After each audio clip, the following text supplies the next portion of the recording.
কোরআন শরীফে আছে জাহান্নামী জাহান্নামের মধ্যে বারবার আল্লাহকে বলবে রব্বানা আখরিজনা না'মাল সালিহান গায়রাল্লাযী কুন্না না'মাল।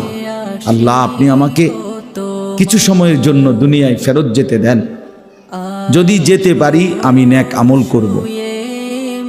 রব্বানা আখরিজনা ফাইন উদনা ফাইন্না যালিমুন।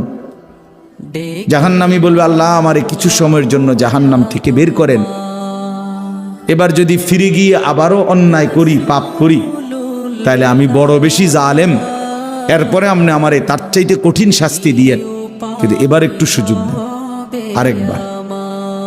এই সবগুলো কথার জবাবে একটাই কাল্লা, আল্লাহ তাআলা বলবেন কখনোই না, না বান্দা এটা হবে না। ওয়ালান ইউআখিরাল্লাহ